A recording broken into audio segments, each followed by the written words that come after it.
یعنی انبیاء علیہ السلام کی جب وفات ہی ہو جاتی ہے تو روحانی طور پہ تو زندہ ہوتے ہی ہیں، حیات روحانی تو ہوتے ہی ہے، مگر ان اللہ حرم علی الارض ان تأکل اجساد الانبیاء، وہ جسمانی طور پر بھی ان کی حیات برقرار رہتی ہے، ایک لمحے کے لیے وفات آتی ہے، ان کی روح قفس انصری سے پرواز کرتی ہے، جسم عطر سے جدا ہوتی ہے، پھر پلٹا دی جاتی ہے۔ جسم عطر سے نکلنا اس لیے لازم ہے تاکہ وفات حق ثابت ہو جائے اور بندے کا بندہ ہونا، مخلوق کا مخلوق ہونا اور اس کا وفات پانا اسٹیبلش ہو جائے، مگر اس لمحے وفات کے بعد روح واپس جسم میں پلٹا دی جاتی ہے، اس وجہ سے جسم زندہ و سلامت ہوتا ہے، قبروں کے اندر مٹی پر لیٹ کر بھی وہ جسم مٹی سے کھایا نہیں جاتا، سلامت تر و تازہ رہتا ہے، مٹی پر حرام کر دیا گیا ہے۔ یہ دعوت حدیث صحیح سنن نبی داؤد میں حدیث صحیح ہے، اس کی سند میں کوئی شک نہیں، کوئی کمزوری نہیں، سیاستہ میں اور کسی ائمہ حدیث میں کسی ایک نے اس پر جرح نہیں کی اور اس پر رد نہیں کیا، اس پر کبھی انکار نہیں کیا۔ یہ انبیاء علیہ السلام کی حیات جسمانی پر دلالت کرتی ہے یہ حدیث پاک۔ آقا علیہ السلام نے صحابہ اور علامہ ابن القیم نے اپنی کتاب جلا الافہام میں، اور ہر عالم نے، ہر حدیث کے ہر محدث نے بغیر اختلاف کے اس کو لیا، خواہ امام ابن القیم ہوں، خواہ حافظ ابن کثیر ہوں، خواہ امام جلال الدین سیوطی ہوں، خواہ امام قسطلانی ہوں، خواہ علامہ عینی ہوں، خواہ امام عسقلانی ہوں، صاحب فتح الباری ہوں، خواہ قاضی ایاز ہوں، خواہ امام نووی ہوں، آپ جس کی کتاب اٹھا کے دیکھ لیجئے، تفسیر میں، حدیث کی شرح میں بغیر اختلاف کے ہر ایک نے نہ حدیث کو لیا، خواہ حافظ ابن کثیر ہوں تفسیر کبیر میں، ہر ایک نے بغیر اختلاف کے لیا۔ اتنی مستحکم بات کہ بعد از وفات بھی تمہارا درود و سلام مجھے پہنچے گا، کیونکہ جسم کے ساتھ میں سلامت رہوں گا۔ یہی بات آقا علیہ السلام نے یہاں فرمائی کہ تورد علی اعمالکم وفاتی خیر لکم، میری وفات کے بعد کا زمانہ بھی تمہارے لیے خیر ہے، چونکہ آج بھی تمہارے اعمال مجھ پہ پیش ہوتے ہیں، اور قیامت تک بعد از وفات قبر انور میں بھی جس طرح درود و سلام پیش ہوتے رہیں گے، اس طرح تمہارے صبح و شام کے کیے ہوئے سارے اعمال مجھ پہ پیش ہوتے ہیں۔ اس لیے مسلمانوں کا یہ عقیدہ ہے، امت کے اجماع کے ساتھ یہ عقیدہ ہے کہ قیامت تک آقا علیہ السلام صبح و شام امتیوں کے اعمال آقا علیہ السلام پہ پیش ہوتے ہیں، اور آقا آج بھی اپنی امت کے جمیع اعمال سے آگاہ ہیں، شاہد ہیں، اس کا معائنہ مشاہدہ فرما رہے ہیں، ہر وقت مشاہدہ فرمانے والے ہیں، تمہارے اوپر گواہ ہیں۔ گواہ کون ہوتا ہے؟ جسے کسی کے اعمال کو جس نے دیکھا ہی نہ ہو، خبر ہی نہ ہو، کیا وہ گواہی دے سکتا ہے؟ آپ چھوٹی سی گواہی قبول نہیں کرتے اگر اس نے مشاہدہ نہیں کیا، موقع پر کوئی شخص موجود نہ ہو تو اس کی گواہی قبول نہیں کرتی عدالت، تو اللہ تعالیٰ قبول کر لے گا مصطفیٰ علیہ الصلوۃ والسلام کی گواہی اپنی امت کے بارے میں اور دیگر انبیاء اور امتوں کے بارے میں، بغیر خبر کے، بغیر علم کے، بغیر مشاہدے کے؟ تو یہ نص قرآنی کے خلاف ہے ایسی سوچ، بعض اوقات ذہنوں میں ایسی غلطی سے سوچ ایسی آ جاتی ہے، اس لیے میں برسبیل تذکرہ اس کی توضیح کرتا چلا جاتا ہوں۔ تو آقا علیہ السلام نے فرمایا تو اُرَدُ عَلَيَّ أَعْمَالُكُمْ، تمہارے اعمال مجھ پر پیش کیے جائیں گے۔ تو پھر کیوں؟ اب سلسلہ رحمت، رشتہ رحمت اور نسبت شفقت کیا ہے؟ فرمایا اگر میں کسی شخص کا نیک عمل دیکھتا ہوں، فما رأیت من خیر حمدت اللہ علیہ، اگر میں اپنے امتی کو نیک عمل کرتا ہوا دیکھتا ہوں، کوئی عبادات کرتا دیکھتا ہوں، اعمال صالحہ دیکھتا ہوں، اچھائی کے کام دیکھتا ہوں، تو میں خوش ہو کر اللہ کی حمد کرتا ہوں، میرے اللہ تیرا شکر ہے، تیرا کرم ہے، تو نے میری امت کو اور میرے امتیوں کو نیک اعمال کی توفیق عطا کی، میں شکر ادا کرتا ہوں۔ نیک عمل امتی کرتا ہے اور ہر روز اس پر شکر بجا لاتے ہیں تاجدار کائنات صلی اللہ علیہ وسلم اپنے روضہ اطہر گنبد خضرا میں۔ وما رأیت من شر، اور اگر میں کسی آدمی کے برے عمل کو دیکھتا ہوں، اب یہ الفاظ آ گئے نا، دیکھتا ہوں کہ اس نے برا عمل کیا، گناہ کا عمل کیا، نافرمانی کا کیا، استغفرت اللہ لکم، تو میں تمہارے لیے اللہ کے حضور توبہ اور مغفرت مانگتا ہوں۔ امتی اگر برا عمل کوئی کرتا ہے، گناہ کرتا ہے، تو میں اس کے لیے شفاعت کرتا ہوں، استغفار کرتا ہوں، اللہ سے طلب بخشش کرتا ہوں کہ باری تعالیٰ اس کو معاف کر دے۔ تو صبح و شام آقا علیہ السلام امت کا درود و سلام بھی سن رہے ہیں، امت کے ہر فرد کے سارے اعمال نیک و بد کا بھی مشاہدہ فرما رہے ہیں، ہمارے نیک اعمال پر اللہ کی بارگاہ میں شکر بجا لا رہے ہیں، اور ہمارے اعمال برد کے ارتکاب پر ہر لمحہ ہمارے لیے آقا علیہ السلام اللہ کی بارگاہ میں استغفار فرما رہے ہیں، باری تعالیٰ ان کو بخش دے، ان کو نیکی کی توفیق دے دے، انہیں عذاب نہ دے، ان کا انتقام نہ لے، ان کو توبہ کی توفیق دے دے، معاف کر دے۔ اب یہ آقا علیہ الصلوۃ والسلام کا وہ رشتہ رحمت و شفقت امت کے ساتھ جو حیات ظاہری سے لے کر قیامت تک اور قیامت کے دن بھی قائم اور دائم ہوگا، قیامت کے دن بھی وہ قائم رہے گا۔ دیکھیے جب آقا علیہ السلام حدیث و شفاعت بخاری مسلم کی متفق علیہ حدیث، اور ایک نہیں ہے، ابواب ہیں، صحیح بخاری میں، صحیح مسلم میں، صحیح جامع ترمذی میں، کل کتب حدیث میں، ابو داؤد میں، نسائی میں، ابن ماجہ میں، ساری سیاستہ کی 6 کتابوں میں ابواب شفاعت ہے، اور دیگر تمام کتب حدیث میں۔ کوئی ایک امام بہقی کی سنن لے لیں، امام طبرانی کی لے لیں، امام حاکم کی مستدرک لے لیں، مسند ابو عوانہ لے لیں، صحیح ابن خزیمہ لے لیں، صحیح ابن حبان لے لیں، مصنف عبد الرزاق لے لیں، مصنف ابن ابی شیبہ لے لیں، کوئی کتاب، مسند امام احمد بن حنبل لے لیں، حدیث کی ایک کتاب ایسی نہیں کہ جو درجنوں احادیث شفاعت کے ساتھ معمور نہ ہو، درجنوں۔ میں نے خود جو کتاب لکھی ہے شفاعت پر، اس میں 400 احادیث صحیح سند کے ساتھ میں نے جمع کی ہیں صرف شفاعت کے حق میں، اور میری اس حدیث کی کتاب کا نام ہے احسن الصناع فی اثبات الشفاعہ۔ 400 یا 450 حدیث کا ذخیرہ ہے میری یہ کتاب صرف شفاعت کے موضوع پر، سینکڑوں حدیث ہیں۔ اب ان میں سے صرف ایک کوٹ کر رہا ہوں، رشتہ رحمت و شفقت بشکل شفاعت قیامت کے دن بھی قائم ہوگا، بعد از قیامت جنت میں بھی قائم رہے گا آقا علیہ الصلوۃ والسلام کا۔ جب وہ جمیع صحابہ کرام، جس کو امام بخاری نے بیان کیا اور امام مسلم نے بار بار متعدد طرق کے ساتھ اور متعدد اسانید کے ساتھ بیان کیا کہ سورج سوا نیزے پر ہوگا، ہر شخص پسینے میں شرابور ہوگا، ڈوبا ہوا ہوگا، حساب و کتاب شروع بھی نہیں ہو رہا ہوگا، ہر شخص قیامت کی ہولناکیوں میں تھرا رہا ہوگا، پریشان حال ہوگا،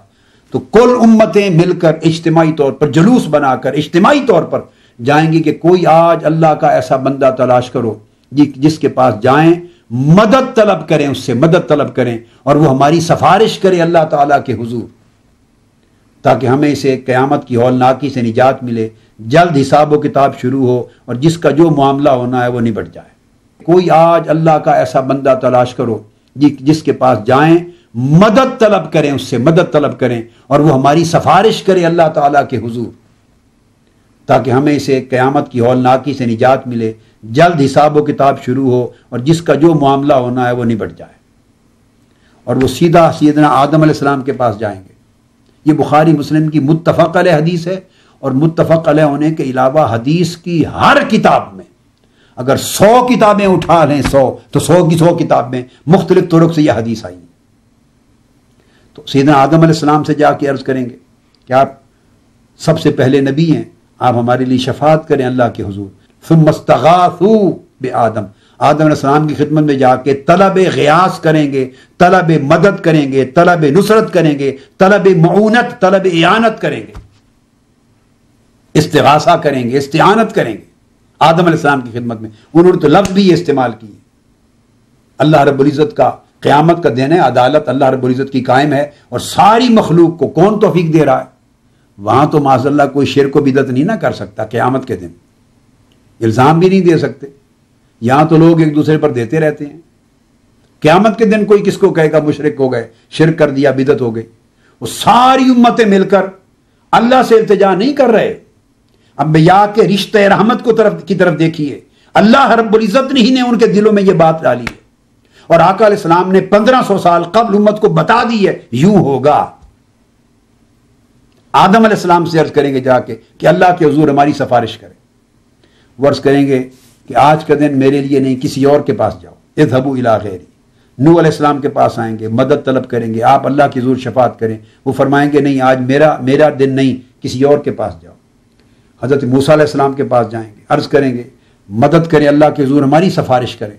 وہ فرمائیں گے کہ آج کا دن میرے لیے نہیں، کسی اور کے پاس جاؤ۔ حضرت عیسیٰ علیہ السلام کے پاس آئیں گے، ایک ایک در پر انبیاء کے مختلف دروازوں کو کھٹکھٹاتے انبیاء علیہ السلام کے مختلف دروازوں پر سیدنا عیسیٰ علیہ السلام کے دروازے تک آپ پہنچیں گے، عرض کریں گے سیدنا عیسیٰ علیہ السلام آپ مسیح اللہ ہیں، آپ دعا کریں، اللہ کے حضور التجا کریں، وہ کہیں گے آج کا دن میرے لیے نہیں، اذهبوا الی محمد صلی اللہ علیہ وآلہ وسلم، آج کا دن محمد مصطفیٰ کا دن ہے۔ سب انبیاء کو شفاعت کا حق ملے گا، مگر وہ شفاعت جو انہوں نے کرنی ہے اس کا موقع بعد میں آنے والا ہے۔ جب حساب و کتاب شروع ہو جائے گا تب ان کو شفاعت کا اذن دیا جائے گا، کر لو۔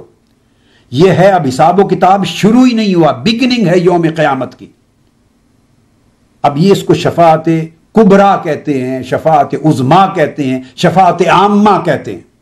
یہ آقا علیہ السلام کے لیے خاص ہے شفاعت کبریٰ، یہ کسی اور کے لیے نہیں، یہ حضور علیہ السلام کی خصوصیت ہے۔ تو آقا علیہ السلام کی بارگاہ میں آئیں گے تو آپ فرمائیں گے انا لہا، یہ میرے لیے ہی مختص ہے۔ تو آقا علیہ السلام پہ سجدہ ریز ہو جائیں گے اللہ کے حضور،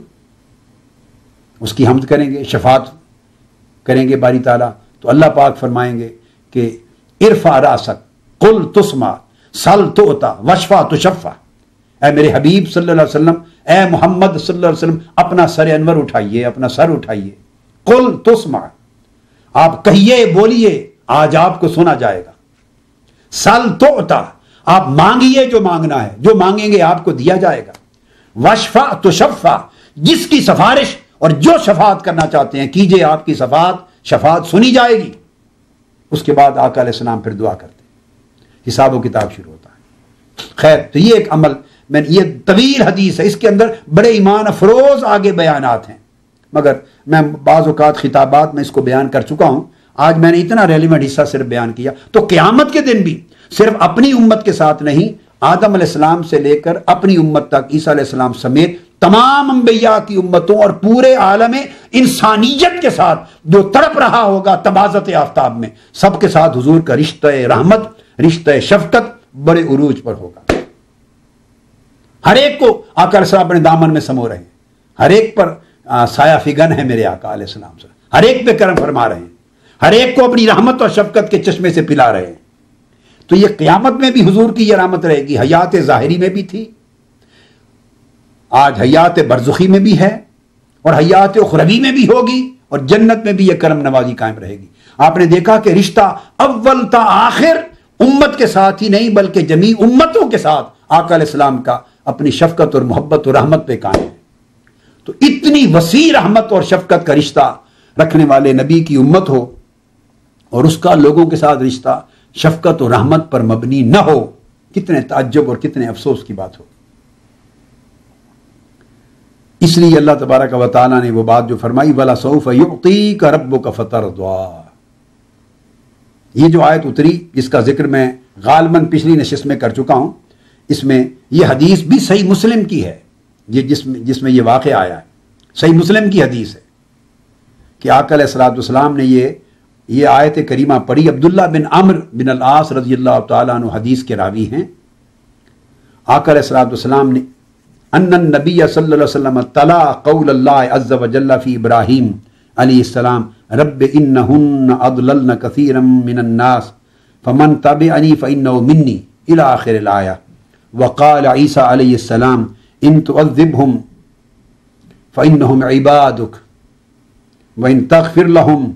فانک انت العزیز الحکیم۔ یہ دو آیتیں سورہ ابراہیم کی اور سورہ المائدہ کی، یہ دو آیتیں حضور علیہ السلام نے تلاوت کی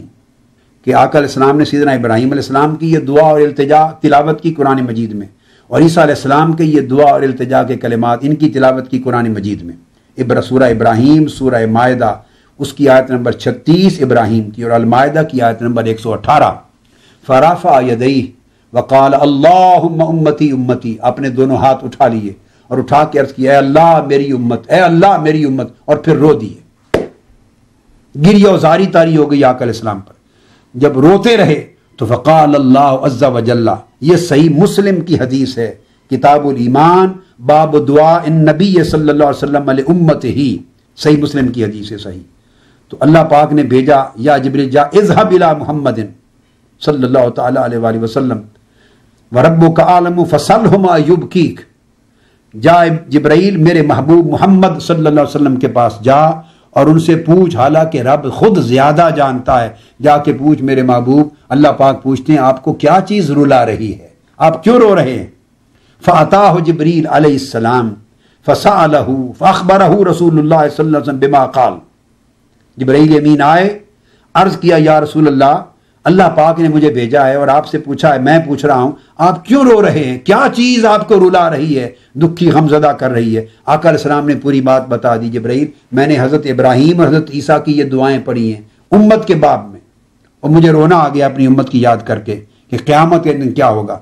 تو آپ بولے فقال اللہ عز و جل، اللہ پاک نے فرمایا یا جبریل اذهب الى محمد، واپس گئے جا کے عرض کیا باری تعالیٰ یہ سوال کا جواب ہے، حضور علیہ السلام نے یہ فرمایا ہے۔ اللہ پاک نے فرمایا جبرائیل دوبارہ واپس جا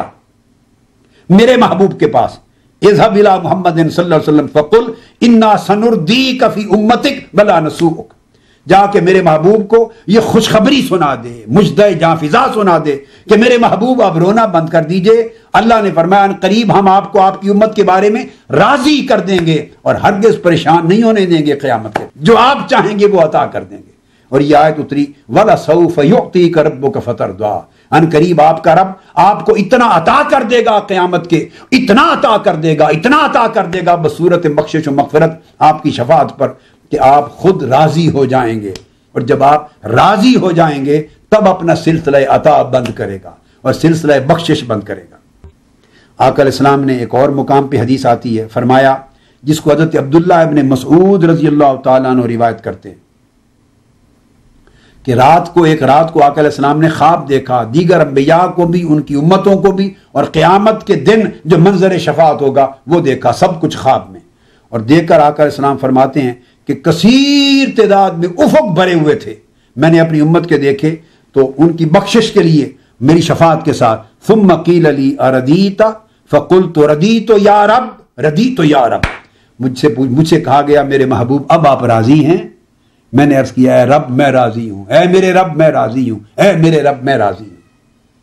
یہ حدیث امام عبد الرزاق نے مصنف میں بیان کی، روایت کی، امام احمد بن حنبل نے مسند میں روایت کی، امام طبرانی نے معجم میں روایت کی، معجم الکبیر میں، اور امام بزار نے اپنے مسند میں روایت کی، امام ابو یعلا نے مسند میں روایت کی، اور امام ابن حبان نے اس حدیث کو صحیح کہا، امام حاکم نے صحیح کہا، حافظ ابن کثیر نے صحیح کہا، علامہ ابن القیم نے صحیح کہا، حافظ ابن حجر اسقلانی نے صحیح کہا، اور کہا کہ امام احمد بن حنبل کی سند، اب امام ابو یعلا کی سند اور امام بزار کی سند، یہ ساری اسانید رجال صحیح کے ساتھ ہیں، ان کے رجال صحیح ہیں۔ اب یہ آقا علیہ الصلوۃ والسلام کا وہ رشتہ رحمت ہے اور رشتہ شفقت ہے۔ اور پھر ایک بات بڑی ایمان افروز ہے جسے ذہن نشین کرنا چاہیے، علامہ ابن حجر الاسقلانی فتح الباری میں بیان کرتے ہیں، فتح الباری میں، کہ آقا علیہ الصلوۃ والسلام کا رشتہ رحمت امت کے ساتھ اتنا مضبوط ہوگا کہ قیامت کے دن 13 مقامات ہوں گے الگ الگ جہاں آقا علیہ السلام قیام فرما ہوں گے، اور 13 مختلف مقامات پر اور مختلف مواقع پر آقا علیہ السلام کی جدا جدا شکلوں کی شفاعت ہوگی۔ کئی حساب و کتاب دینے والوں کے لیے شفاعت ہوگی، ایک شفاعت پل صراط سے گزرنے والوں کے لیے ہوگی، کئیوں کے لیے شفاعت ہوگی جہاں نامہ اعمال تل رہے ہوں گے، کئی پورے اہل روز محشر کے لیے شفاعت ہوگی جب حساب و کتاب شروع نہ ہوا ہوگا، جس کا ذکر ابھی تھوڑی دیر پہلے میں نے حدیث پاک کے ذریعے کیا، بخاری مسلم کا۔ کئیوں کی شفاعت ہوگی جب حساب و کتاب شروع ہو چکا ہوگا، کئیوں کی شفاعت ہوگی کہ جب ان کے لیے اذن جہنم دے دیا ہوگا اور پرچی جہنم کے داخلے کی تھما دی گئی ہوگی۔ آقا علیہ السلام کئی ایسے حقداران شفاعت کو جہنم کے میں داخلے کی پرچی ہاتھ میں تھمی ہوئی دیکھ کر جنت میں لے جائیں گے، دوزخ میں جانے سے روک لیں گے۔ کئیوں کی یہ شفاعت ہوگی، کئیوں کی شفاعت ہوگی کہ دوزخ میں جا چکے ہوں گے اور وہ اپنا عذاب اپنے حصے کا بھگت چکے ہوں گے، آقا علیہ السلام جا کر دست اقدس سے ان کو دوزخ سے نکال کر جنت میں بھیج دیں گے، اور جب جنت میں بھیجیں گے آقا علیہ السلام کی شفاعت سے تو یہ بھی ایک شفاعت کی قسم ہوگی۔ پھر کئیوں کی شفاعت ہوگی جنت میں داخلے کی، کئیوں کی شفاعت ہوگی جو جنت میں اپنے اعمال کے مطابق خاص خاص مقامات اور درجات پہ آباد ہو گئے ہوں گے، حضور کی شفاعت سے ان کے درجات